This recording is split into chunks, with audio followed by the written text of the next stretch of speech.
नमस्कार। आज हेउछि जानुआरी 19 तारिख सोमवार। आपण मानक पई नेकी आसीछि आज दिनर केतोटी गुरुत्वपूर्ण खबर। सेतिपई वीडियो को शेष पर्यंत देखंतु एवं आपणक भल पाइबा स्वरूप गोटे गोटे लाइक कर दियंतु। ता सहित हम चैनल को जदि नुआ आसीछंती चैनल को सब्सक्राइब करी पाखरा आस्थिबा बेल आइकन को क्लिक करी रखंतु। चलंतु आज दिनर गुरुत्वपूर्ण खबर उपरे नजर पकाइबा। प्रथम खबर एणिकी यूट्यूब रु सरकारी बाबू शिखिबे ओडिया भाषा। खाता कलम आउ शब्दकोश धरी घंटा घंटा बसिबे नाही। यूट्यूब रे पढिबे वेबसाइट रु खोजिबे। एणिकी डिजिटल प्लेटफॉर्म रे ओडिया भाषा शिक्षा देव ओडिया भाषा प्रतिष्ठान खूब शीघ्र एहार वेबसाइट एवं यूट्यूब चैनल आसीबाकू जाउछि। फଳରେ सरकारी अधिकारी और कर्मचारी लागि ओडिया भाषा शिखिबा सहज और सरल हेबो। संस्कृति भवन सम्मिलनी कक्ष रे 2 दिनिया सरकारी कार्य रे ओडिया भाषा व्यवहार प्रशिक्षण शिविर रे जोग देई श्री दास एहा कहिसंती बोली खबर मिलिछि। परवर्ती खबर अश्लील नृत्य प्रदर्शनकारी को आउ निस्तार नाही, बाजिब आईन रो छाट। एणिकी अश्लील नृत्य कले सीधा जेल जिबे। यात्रा पेंडाल जनसाधारण स्थान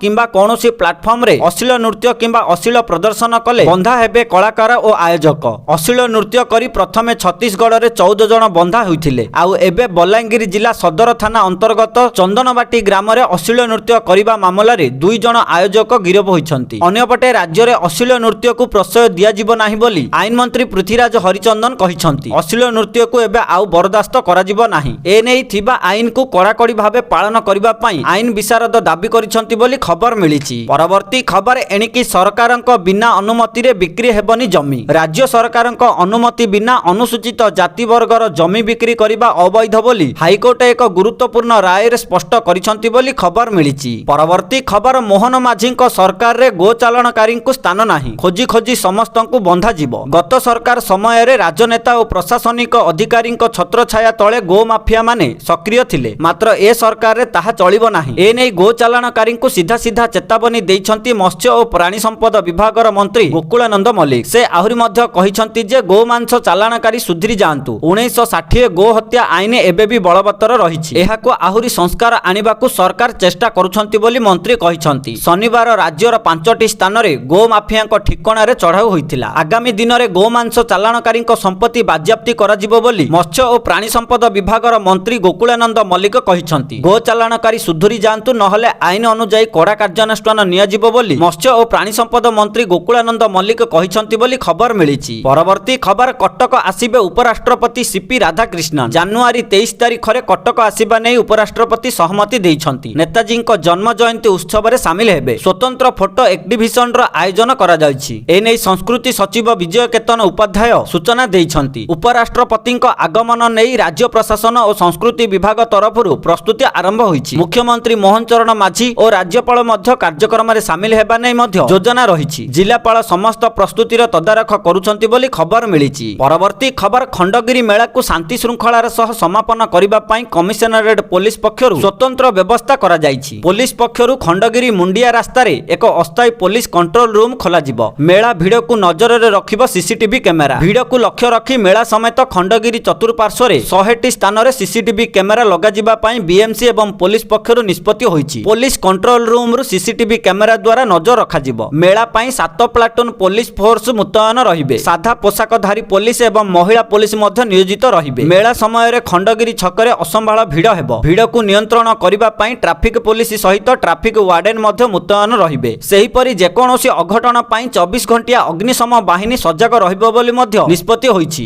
यात्रा कमिटी गुडीको मध्य टेंट भितर एवं गेट मुहरे सीसीटीवी कैमेरा लगाइबा बाध्यतामूलक करा जायछि। एथि सह प्रत्येक पेंडाल सम्मुखरे पुलिस एड पोस्ट रहिबो बोली खबर मिलिछि। परवर्ती खबर आज रातिरु कमिबो शीत। पश्चिमा झड़ प्रभाव रे राज्यर विभिन्न स्थान रे राति तापमात्रा 2 रु 4 डिग्री सेल्सियस बढ़ी जिवो। एथि पई पारद उपर मुहा हेबो बोली पाणीपाग विभाग आकलन करिछि। आज राति रे उपकूल ओडिसार अधिकांश स्थान रे राति तापमात्रा 10-11 डिग्री रु ऊपर रहि पारे। पुरी गोपालपुर भद्रक रे 13 रु 14 डिग्री रहिबो बोली पाणीपाग विभाग पूर्वानुमान करिछि। आजि ठारु बुधवार जाय पूरा ओडिसा रे पारद उपर मुहा हेबो। अधिकांश स्थान रे राति तापमात्रा 12 रु 15 डिग्री रहि पारे बोली पाणीपाग विभाग पक्षरु कहा जायछि। एपटे जी उदयगिरी रे सबुठु ठंडा स्थान पालटिथिला। लोके प्रचंड शीतरे थरिथिले। एठारे राति तापमात्रा 2.5 डिग्री थिला। फुलबाणी रे 5.5 डिग्री, राउरकेला रे 6.6 डिग्री, झारसुगुड़ा रे 6.7 डिग्री, किरेई और बलांगीर रे 8.2 डिग्री, अनुगुल रे 8.6 डिग्री रेकर्ड होइथिला बोली खबर मिलिछि। परवर्ती खबर श्रीमंदिर रे सेवायतंक उपरे लागि ଲାଗିଲା ମୋବାଇଲ କଟକଣା। ଏଣିକି ଖୋଲାଖୋଲି ମୋବାଇଲ ବ୍ୟବହାର କରିପାରିବେନି ସେବାୟତ। କଥାବାର୍ତ୍ତା ପାଇଁ ଶ୍ରୀମନ୍ଦିର ଶାଖା କାର୍ଯ୍ୟାଳୟକୁ ଯାଇ ଫୋନ ବ୍ୟବହାର କରିପାରିବେ। ନିୟମ ଭାଙ୍ଗିଲେ କଡ଼ା କାର୍ଯ୍ୟାନୁଷ୍ଠାନ ହେବ ବୋଲି ସୂଚନା ଦେଇଛନ୍ତି ଶ୍ରୀମନ୍ଦିର ମୁଖ୍ୟ ପ୍ରଶାସକ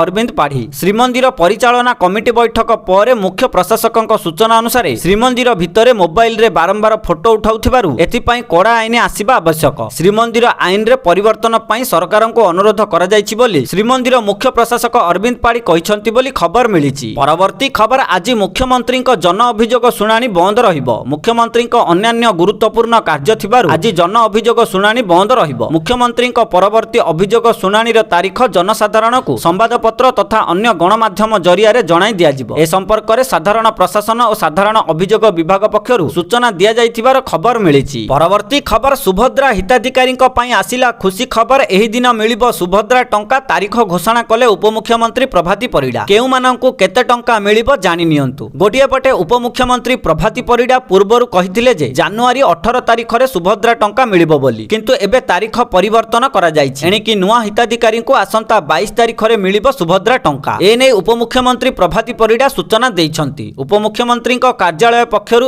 ଏକ୍ସରେ ଟ୍ୱିଟ୍ କରି କୁହାଯାଇଛି, ତାଙ୍କ କହିବା ମୁତାବକ ଏଯାବତ ସୁଭଦ୍ରା ଯୋଜନାରେ ମୋଟ 4,57,681 ଜଣ ମହିଳା ସାମିଲ ହୋଇସାରିଛନ୍ତି। ସେମାନଙ୍କ ମଧ୍ୟରେ ନୂଆ କରି 1,78,398 ଜଣ ମହିଳାଙ୍କୁ ସାମିଲ କରାଯାଇଛି। ଏବେ ସେମାନଙ୍କୁ ଆସନ୍ତା 22 ତାରିଖରେ ସୁଭଦ୍ରା ଟଙ୍କା ମିଳିବ। ତେବେ ପ୍ରଥମ ଏବଂ ଦ୍ୱିତୀୟ କିସ୍ତିରୁ ବାଦ୍ ପଡ଼ିଥିବା 2,55,265 ଜଣଙ୍କୁ ମଧ୍ୟ ଏଥର ସୁଭଦ୍ରା ଯୋଜନାରେ ସାମିଲ କରାଯାଇଛି। ସେମାନଙ୍କୁ ମଧ୍ୟ ସୁଭଦ୍ରା ଯୋଜନାର 2ଟି କିସ୍ତି ଅର୍ଥାତ 10,000 ଟଙ୍କା ମିଳିବ। ତା ସହିତ ଯେଉଁ ମହିଳାମାନେ ସୁଭଦ୍ରା ଯୋଜନାର ଆଦୌ ଟଙ୍କା ପାଇନାହାନ୍ତି ସେମାନଙ୍କୁ ଆସନ୍ତା 22 ତାରିଖରେ 15,000 ଟଙ୍କା ମିଳିବ ବୋଲି ଉପମୁଖ୍ୟମନ୍ତ୍ରୀ ପ୍ରଭାତୀ ପରିଡ଼ା ଗତକାଲି ସୋସିଆଲ ମିଡିଆ ଏକ୍ସରେ ସୂଚନା ଦେଇଛନ୍ତି ବୋଲି ଖବର ମିଳିଛି। ପରବର୍ତ୍ତୀ ଖବର, ଆସନ୍ତା 22ରୁ ଆରମ୍ଭ ହେବ ଓଡ଼ିଶା କୃଷି ମହାକୁମ୍ଭ କୃଷି ଓଡ଼ିଶା 2026। ବରମୁଣ୍ଡା ବିଜୁ ପଟ୍ଟନାୟକ ଖେଳ ପଡ଼ିଆଠାରେ 3 ଦିନ ଧରି ଏହା ଆୟୋଜିତ ହୋଇ 24 ତାରିଖରେ ଶେଷ ହେବ। ଚଳିତ ବର୍ଷର ଥିମ୍ ରହିଛି ଅନ୍ତର୍ଭୁକ୍ତିକରଣ ମାଧ୍ୟମରେ ସହନଶୀଳ କୃଷି। ଏଥିରେ ବହୁ ସଂଖ୍ୟକ ଚାଷୀ, କୃଷି ବୈଜ୍ଞାନିକ, କୃଷି ଗବେଷକ ଓ ନୀତି ନିର୍ଦ୍ଦେଶକଙ୍କ ସମ୍ମିଳନ ହେବ। କୃଷି ଶିକ୍ଷାର ଶିବିର,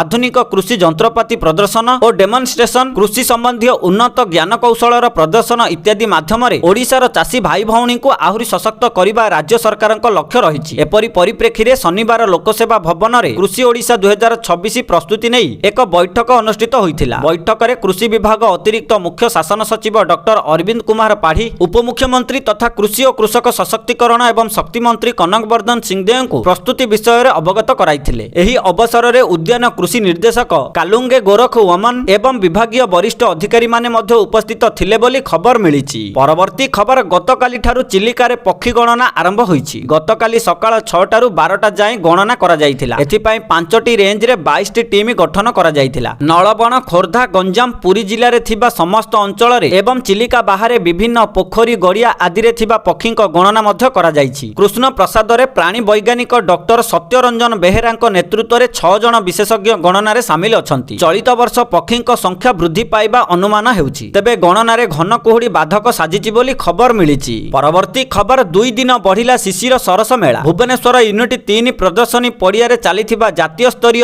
ଶିଶିର ସରସ ମେଳାକୁ ଆଉ 2 ଦିନ ବଢ଼ାଇ ଦିଆଯାଇଛି। ଫଳରେ 18 ତାରିଖ ପରିବର୍ତ୍ତେ 20 ତାରିଖ ପର୍ଯ୍ୟନ୍ତ ଏହି ମେଳା ଚାଲିବ ବୋଲି ସୂଚନା ମିଳିଛି। ଲୋକ ସମାଗମକୁ ଦୃଷ୍ଟିରେ ରଖି ମେଳା ଅବଧି 2 ଦିନକୁ ବୃଦ୍ଧି କରାଯାଇଛି। 10 ତାରିଖରୁ ଆରମ୍ଭ ହୋଇଛି ଶିଶିର ସରସ ମେଳା 2026। ପ୍ରତିଦିନ ସକାଳ 10ଟାରୁ ରାତି 10ଟା ପର୍ଯ୍ୟନ୍ତ ମେଳା ଚାଲୁଛି ବୋଲି ଖବର ମିଳିଛି। ପରବର୍ତ୍ତୀ ଖବର, ଚାରିଧାମ ଦର୍ଶନ କରୁଥିବା ଶ୍ରଦ୍ଧାଳୁଙ୍କ ପାଇଁ ଆସିଲା ପ୍ରତିବନ୍ଧକ। ଏଣିକି ମନ୍ଦିର ପରିସରରେ ବ୍ୟବହାର କରିପାରିବେନି ମୋବାଇଲ ଫୋନ ଏବଂ କ୍ୟାମେରା। ଦର୍ଶନ କରିବା ପୂର୍ବରୁ ମନ୍ଦିର ପରିସରରେ ଶ୍ରଦ୍ଧାଳୁଙ୍କ ଫୋନ ଏବଂ କ୍ୟାମେରା ଜମା କରାଯିବ। ଚାରିଧାମ ଯାତ୍ରା ସମୟରେ ଏହି ମୋବାଇଲ ଫୋନ ଏବଂ କ୍ୟାମେରା ସମ୍ପୂର୍ଣ୍ଣ ବ୍ୟାନ୍ କରାଯିବ, ଯାହାକି ଚଳିତ ବର୍ଷ ଠାରୁ ଲାଗୁ କରାଯିବ ବୋଲି ଖବର ମିଳିଛି। ପରବର୍ତ୍ତୀ ଖବର, ଏଣିକି ସାଇବର ଠକେଇର ଶିକାର ହେଉଥିଲେ ଫେରସ୍ତ ପାଇବେ ଟଙ୍କା। ଯଦି ଆପଣ ସାଇବର ଠକେଇର ଶିକାର ହୋଇଛନ୍ତି ତେବେ ଆପଣଙ୍କୁ ଆପଣଙ୍କ ଟଙ୍କା ଫେରି ପାଇବାକୁ ଅଧିକ ସମୟ ଅପେକ୍ଷା କରିବାକୁ ପଡ଼ିବ ନାହିଁ। କାରଣ ଗୃହ ମନ୍ତ୍ରାଳୟ ଏକ ନୂତନ ନିୟମ ଜାରି କରିଛି, ଯାହା 50,000ରୁ କମ୍ ଅନଲାଇନ୍ ଠକେଇ ମାମଲା ପାଇଁ ଦ୍ରୁତ ରିଫଣ୍ଡକୁ ଅନୁମତି ଦିଏ। ଏହି ଉଦ୍ଦେଶ୍ୟରେ ଏକ ଏସ୍ଓପି ଅନୁମୋଦନ କରାଯାଇଛି। ଇଣ୍ଡିଆନ ଏକ୍ସପ୍ରେସରେ ପ୍ରକାଶିତ ଏକ ରିପୋର୍ଟ ଅନୁଯାୟୀ ଏହି ନୂତନ ନିୟମ ଅନୁଯାୟୀ 50,000ରୁ କମ୍ ମୂଲ୍ୟର ଅନଲାଇନରେ ଠକେଇର ଶିକାର ହୋଇଥିବା ଯେକୌଣସି ବ୍ୟକ୍ତି କୋର୍ଟ ଆଦେଶ ବିନା ଟଙ୍କା ଆଦାୟ କରିପାରିବେ। ତୁରନ୍ତ ଏହି ପ୍ରକ୍ରିୟା ହେବ। ଯଦି ଏପରି ଛୋଟ ଠକେଇର ଟଙ୍କା ଏକ ଆକାଉଣ୍ଟରେ ଫସି ରହିଥାଏ ଏବଂ କୌଣସି କୋର୍ଟ କିମ୍ବା ପୁନଃ ପ୍ରାପ୍ତି ନିର୍ଦ୍ଦେଶ ନାହିଁ, ତେବେ ବ୍ୟାଙ୍କଗୁଡ଼ିକୁ 90 ଦିନ ମଧ୍ୟରେ ସେହି ଟଙ୍କା ଉପରୁ ଲଗାଯାଇଥିବା ରୋକ ଉଠାଇବାକୁ ପଡ଼ିବ ବୋଲି ଖବର ମିଳିଛି। ପରବର୍ତ୍ତୀ ଖବର ଗହଣା କିଣିବା ପୂର୍ବରୁ ନଜର ପକାନ୍ତୁ ଓଡ଼ିଶା ସମେତ ଆଜି ଦେଶରେ କେତେ ରହିଛି ସୁନା ଦର। ତେବେ ଯଦି ଆପଣ ଆଜି ସୁନା କିଣିବାକୁ ଚାହୁଁଛନ୍ତି ବା ଯୋଜନା କରିଛନ୍ତି ତେବେ ପ୍ରଥମେ ଜାଣି ନିଅନ୍ତୁ ଆଜିର ସୁନା ଦର। ଆଜି ଭାରତୀୟ ବଜାରରେ 24 କ୍ୟାରେଟ ସୁନାର ମୂଲ୍ୟ 1,43,780 ଟଙ୍କା ରହିଛି। ସେହିପରି 22 କ୍ୟାରେଟ ସୁନାର ମୂଲ୍ୟ 1,31,800 ଟଙ୍କା ଛୁଇଁଛି। ସେହିପରି ରାଜଧାନୀ ଭୁବନେଶ୍ୱରରେ 24 କ୍ୟାରେଟ ସୁନାର ମୂଲ୍ୟ 10 ଗ୍ରାମ ପିଛା 1,43,870 ଟଙ୍କା ରହିଥିବା ବେଳେ 22 କ୍ୟାରେଟ ସୁନାର ମୂଲ୍ୟ 10 ଗ୍ରାମ ପିଛା 1,31,800 ଟଙ୍କାକୁ ପହଞ୍ଚିଛି। ଅନ୍ୟପଟେ ରୂପା ମୂଲ୍ୟ କିଲୋ ପିଛା 2,95,000 ଟଙ୍କା ହୋଇଛି ବୋଲି ଖବର ମିଳିଛି। ପରବର୍ତ୍ତୀ ଖବର ଇଣ୍ଡିଗୋକୁ ଲାଗିଲା ବଡ଼ ଝଟକା। 22 କୋଟି 20 ଲକ୍ଷର ଜରିମାନା ଲଗାଇଲା ଡିଜିସିଏ। ବିମାନ ଯାତ୍ରୀଙ୍କୁ ହଇରାଣ କରି ଦଣ୍ଡିତ ହେଲା ଇଣ୍ଡିଗୋ। ଡିସେମ୍ବର ମାସରେ ବିମାନ ସେବାରେ ବିଭ୍ରାଟ ପାଇଁ ବଡ଼ କାର୍ଯ୍ୟାନୁଷ୍ଠାନ ନେଇଛନ୍ତି। ଡିସେମ୍ବର 3 ରୁ 5 ତାରିଖ ମଧ୍ୟରେ ଘରୋଇ ବିମାନ କମ୍ପାନୀ ଇଣ୍ଡିଗୋରେ ଦେଖାଯାଇଥିବା ଅଚଳ ଅବସ୍ଥା ପାଇଁ ହଜାର ହଜାର ଯାତ୍ରୀ ହଇରାଣ ହେବା ନେଇ ମୋଟା ଅଙ୍କର ଜରିମାନା ଲଗାଇଛି ଡିଜିସିଏ। ଏତେ ସଂଖ୍ୟାରେ ବିମାନ ଚଳାଚଳ ବ୍ୟାହତ ହେବା ପରେ ଯାତ୍ରୀଙ୍କୁ ହୋଇଥିବା ପ୍ରବଳ ଅସୁବିଧା କାରଣରୁ ଇଣ୍ଡିଗୋ ଉପରେ 22 କୋଟି 20 ଲକ୍ଷର ଜରିମାନା ଲଗାଯାଇଛି। ଏଥିରେ 68 ଦିନ ପର୍ଯ୍ୟନ୍ତ ନିୟମର ପାଳନ ପାଇଁ ପ୍ରତିଦିନ 30 ଲକ୍ଷ ଟଙ୍କା ହିସାବରେ ଜରିମାନା ରହିଛି ବୋଲି ଖବର। ପରବର୍ତ୍ତୀ ଖବର ନ୍ୟୁଜିଲାଣ୍ଡ ବିପକ୍ଷ ତୃତୀୟ ତଥା ଅନ୍ତିମ ଦିନିକିଆରେ ଶେଷ ଯାଏଁ ସଂଘର୍ଷ କରି ହାରିଲା ଟିମ୍ ଇଣ୍ଡିଆ। ବିରାଟଙ୍କ ବିରାଟ ପାଳି ସମସ୍ତଙ୍କ ହୃଦୟ ଜିତିଥିଲା। ଗୋଟିଏ ପଟେ ଟିମ୍ ଇଣ୍ଡିଆର ୱିକେଟ ପଡ଼ି ଚାଲିଥିବା ବେଳେ ଅନ୍ୟପଟେ ବିଚଳିତ ଢଙ୍ଗରେ ଖେଳି ଖେଳି ଚାଲିଥିଲେ କିଙ୍ଗ କୋହଲି। ଇନ୍ଦୋର ହୋଲକର ଷ୍ଟାଡିୟମରେ ରବିବାର ବିରାଟ କୋହଲିଙ୍କ ଦମଦାର ଶତକ ସତ୍ତ୍ୱେ ଭାରତ 41 ରନରେ ନ୍ୟୁଜିଲାଣ୍ଡ ଠାରୁ ପରାସ୍ତ ହୋଇଛି। ଡାରିଲ ମିଚେଲ ଓ ଗ୍ଲେନ ଫିଲିପ୍ସଙ୍କ ଶତକ ବଳରେ ନ୍ୟୁଜିଲାଣ୍ଡ ନିର୍ଦ୍ଧାରିତ 50 ଓଭରରେ 8 ୱିକେଟ ହରାଇ 337 ରନ କରିଥିଲା। ଜବାବରେ କୋହଲିଙ୍କ ଶତକ ସତ୍ତ୍ୱେ ଭାରତ 46 ଓଭରରେ 296 ରନରେ ଅଲ୍ ଆଉଟ୍ ହୋଇଯାଇଥିଲା। ଏହି ବିଜୟ ସହ ନ୍ୟୁଜିଲାଣ୍ଡ 3 ମ୍ୟାଚ୍ ବିଶିଷ୍ଟ ଦିନିକିଆ ସିରିଜକୁ 2-1ରେ ଜିତି ନେଇଛି। ଭାରତ ମାଟିରେ ଏହା ନ୍ୟୁଜିଲାଣ୍ଡ ପାଇଁ ପ୍ରଥମ ଦିନିକିଆ ସିରିଜ ବିଜୟ ବୋଲି ଖବର ମିଳିଛି। ପରବର୍ତ୍ତୀ ଖବର ଲଞ୍ଚ ହେବ ନାସାର ଆର୍ଟେମିସ୍ 2 ମିଶନ। ପୁଣି ଚନ୍ଦ୍ରକୁ ଯିବ ମଣିଷ। ଫେବୃଆରୀ 6ରେ ଲଞ୍ଚ ହେବ ନାସାର ଆର୍ଟେମିସ୍ 2 ମିଶନ। ଆମେରିକାର ମହାକାଶ ଗବେଷଣା ସଂସ୍ଥା ନାସା ପୁଣି ଥରେ ମଣିଷକୁ ଚନ୍ଦ୍ରକୁ ପଠାଇବା ପାଇଁ ସମ୍ପୂର୍ଣ୍ଣ ପ୍ରସ୍ତୁତ ଅଛି। 1972 ମସିହାର ଆପୋଲୋ 17 ପରେ ଏହା ହେବ ମଣିଷକୁ ନେଇ ଚନ୍ଦ୍ରକୁ ଯାଉଥିବା ପ୍ରଥମ ମିଶନ। ଏହି ମିଶନରେ 4 ଜଣ ମହାକାଶଚାରୀ ଯାଉଛନ୍ତି। ଏହି ଯାତ୍ରା 10 ଦିନିଆ ପାଇଁ ହେବ। ମହାକାଶଚାରୀମାନେ ଚନ୍ଦ୍ର ପୃଷ୍ଠରେ ଓହ୍ଲାଇବେ ନାହିଁ ବରଂ ଚନ୍ଦ୍ରର ଚାରିପଟେ ବୁଲି ନାସାର ନୂଆ ଓରିୟନ ମହାକାଶ ଯାନର ପରୀକ୍ଷା କରିବେ। ଏହି ଯାତ୍ରାରେ ମହାକାଶଚାରୀମାନେ ପୃଥିବୀ ଠାରୁ ପ୍ରାୟ 2,30,000 ମାଇଲ ଦୂରକୁ ଯିବେ, ଯାହା ଗତ 50 ବର୍ଷ ମଧ୍ୟରେ ସବୁଠାରୁ ଅଧିକ। ଆର୍ଟେମିସ୍ 2 ସଫଳ ହେବା ପରେ ନାସା 2027 ମସିହାରେ ଆର୍ଟେମିସ୍ 3 ମିଶନ ପଠାଇବ। ଆଉ ସେହି ମିଶନରେ ମହାକାଶଚାରୀମାନେ ପ୍ରକୃତରେ ଚନ୍ଦ୍ର ପୃଷ୍ଠରେ ପାଦ ଥାପିବେ ବୋଲି ଖବର ମିଳିଛି।